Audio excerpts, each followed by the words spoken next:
Most AI videos look impressive, but they still feel like they're AI generated. To me, cinematic means reaching a point where people stop asking, is this real or is it generated? And if you want to reach that point, then you gotta learn how to make realistic AI videos.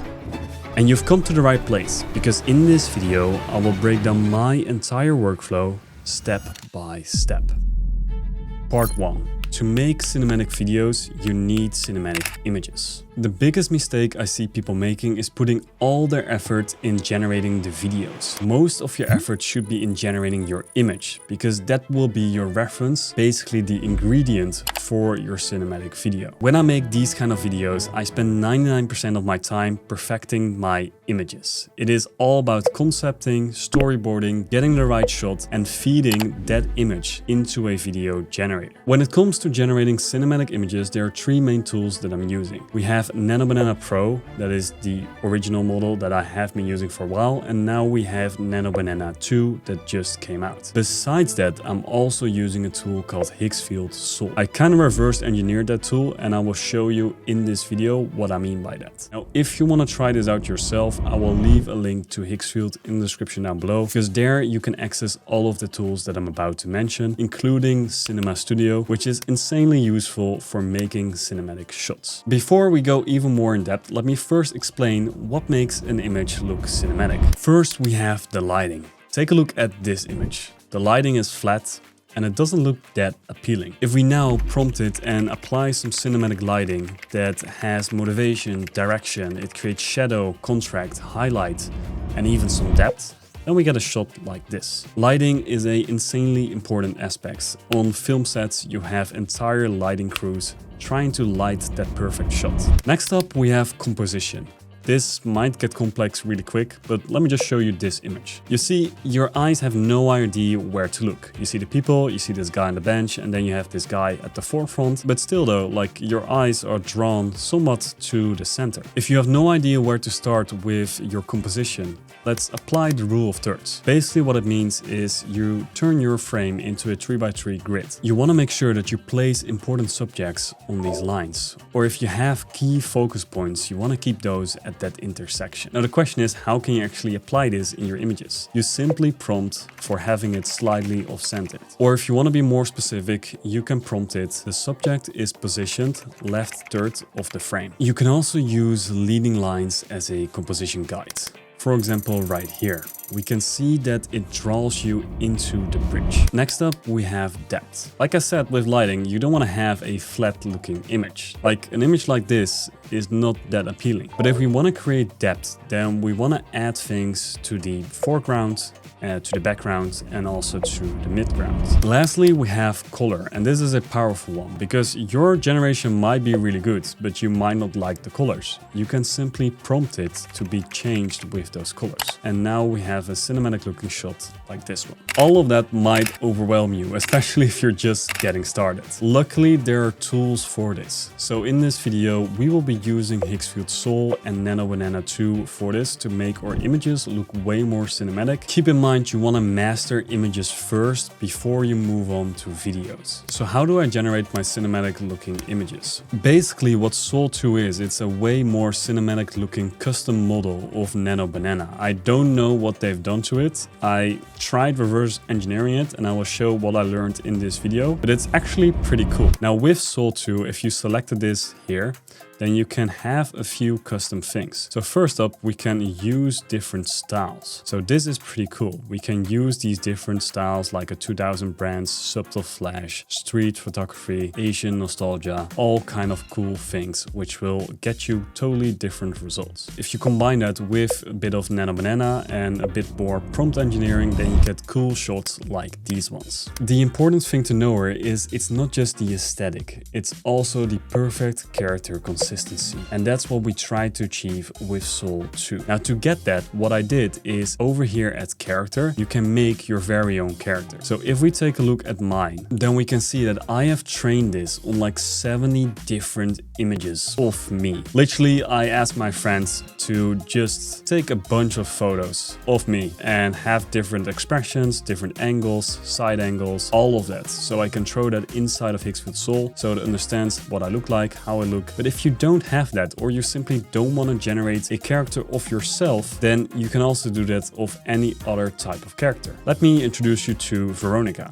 Let's make a character of her. Right now, we only have one image of her. And in order to train our Soul ID, it's recommended that we have over 20 different images. Now, to get to that point without having a whole photo shoot in place, what you can do is you can use my document right here, which will give you 20 different images that you can put into Soul ID. So we have a front view, we have close-ups, we have full body shots, we have full body to the left, full body to the right. Essentially, we have all the shots you need in order to train this Soul ID to get the most consistent looking results. All you need to do is you need to copy and paste each prompt individually, put it inside of Nano Banana 2, and then prompt it and upload all of those images inside of Soul ID. If done correctly, you will get something like this. And keep in mind, you can do this with yourself too. Now that you have this character, you can now start using Soul to make cinematic looking images. Inside of Soul, you can now select your character. So I'm selecting Veronica. Then I can change the style to any of these 22 different styles that we have. Or I can even create my own style. So if I have certain references, I can build my mood board in here and I have my own unique style. So for example, if I now choose street photography, then I can just generate this and I get this result. Now with this template, I managed to create all of these different looking styles just from my character, and the texture on it is amazing. And here's the result with prompting. And this prompt will look complicated to you, but I will explain this later because this is actually a reverse engineered process of Soul 2. To give you an idea what's possible, here are some more different results. Here we have a Y2K street. Then we have Siren. And lastly, Mystic City. All of these look insane. So now you understand all the tools that I'm using, but let me now explain to you what my exact workflow is. First, and maybe by far the most important step before you start generating anything, is starting your own mood board. This is an example of my mood board that I made for this intro. So I have collected all of these from a number of different locations. Some are from Pinterest, some are from ShopDeck, some are from social media like YouTube and Instagram even. This combined led me to my vision. This is taking inspiration from others. This is not stealing. The first step is using Soul 2 for image referencing. Let me explain what I mean by that. So I got this reference image that I want to use. I'm dropping it into Soul. Unfortunately, you no longer have a prompt box. Higgsfield, I don't know why. Like, please give us a prompt box. But either way, we're using my character now. And all I have to do is I just have to hit generate. Now it's using my character and replacing the reference, but putting it in the reference image. As you can see, even though I'm far in the distance, it somewhat looks like me. This already looks pretty good, but now let's bring this a step further. So now what I do is I download this shot and then I'm using this as a reference in Nano Banana 2. Then I'm adding in an image of my side face so it understands what I look like from the side, because we have this bicycle and the AI doesn't understand what I look like as a side profile. And then lastly, I just give it a prompt. I just say change the man outfit to a tan canvas jacket layered over a dark sweater and a light blue denim shirt while preserving his exact identity. Facial features, hairstyle, pose, bicycle position, camera angle, composition. Literally, I'm telling it to keep everything else the same. And then we hit generate. Now we have the exact outfit that I wanted, and now we have this completed image. Another method I use is reverse engineering Higgsfield Soul, because I like the look of Higgsfield Soul so much that I want to copy what they're doing.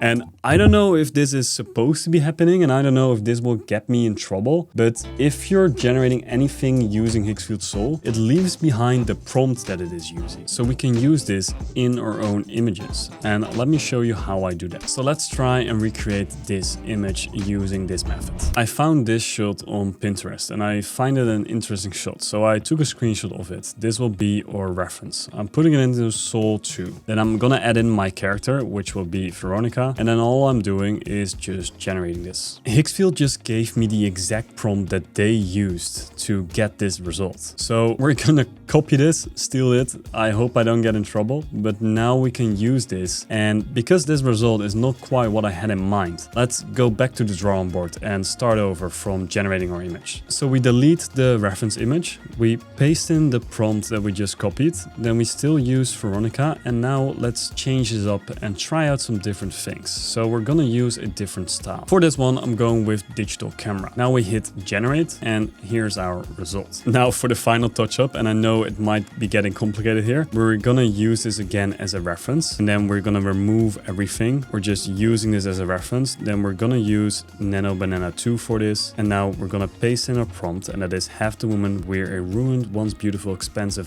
white wedding dress, and she's crying with tears and mascara is running down her face. Basically, we add in the little details. Like that is how you keep reiterating your images. You keep adding stuff or removing stuff, making it better with each generation. So now we hit generating and this is the result. So this is how we made this cinematic looking shot of this girl using this method. Here's another method of how I use this in my own shots. So for example, for this shot, I used this reference that I found on YouTube. Now the way I did this is not your traditional way. What I did is I took that screenshot, then I uploaded it into Higgsfield Soul. Then I selected me, then I just hit generate. It gave us this result. As you can see, it doesn't look at all like me, but we do have this prompt, which we can now like copy, and then we can use that to regenerate this again with me as a reference and no image. We copy the prompt, we put it back into Soul, and now we just start changing up the prompt to the details that we want to have in there. So for example, I don't want to have a red mug with the Strand Book East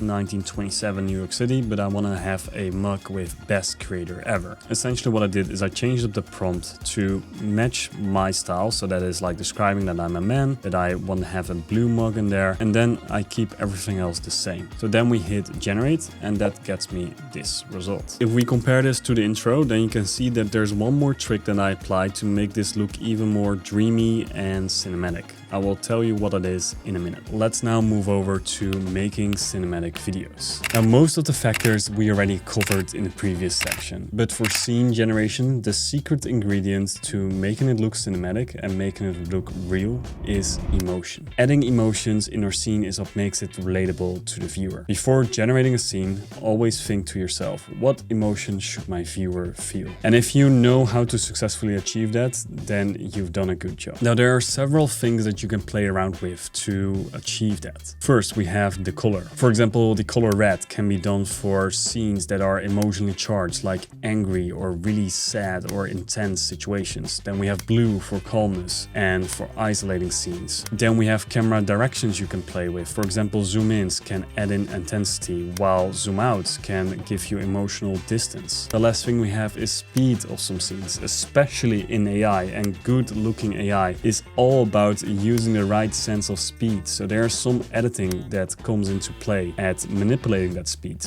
or specific tools like a tool like Cinema Studio. Now, Cinema Studio is, in my opinion, something like Kling 3.0, but with way easier controls. As you can see, we have this director panel, and it can do all kind of crazy things with helping you prompt and get the exact results that you want to have from your scenes. You can add in your references or even your characters in here, any movement that you want to have in terms of your camera. You can select the speed ramp, and this is pretty cool, so you can customize it. Do you want to have the camera speed ramp fast or slow? You can also choose if you want to have multi-shot, like for example like this. We can describe different scenes and we can add all kind of different scenes in there, and then we can customize it for each scene. So you're literally becoming a director where you're analyzing and choosing and thinking about each scene before you shoot it. Let's try and recreate my intro shot, and let me explain what my workflow was. Now, how I made this shot is as follows. The first thing I did is I uploaded my start frame, and that is this shot that we made previously. So this is the start frame.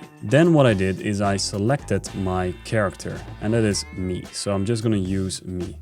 I'm going to position me at the end of my prompt. So don't mind this. Then I'm gonna enter in my prompt, which will be a slow, steady zoom in. And essentially the structure that I'm using here is camera plus subject plus action, environment, lighting. And you can also add in some texture and what you wanna have happen on the audio. Now for this, I'm gonna keep the speed ramp at auto because I wanna have it figure out on its own what to do with this. For the duration, I'm gonna do 3 seconds. And now we can move over to the second shot. So here what I'm gonna do is same thing. I'm just gonna prompt it. This time we have a close-up of the mug.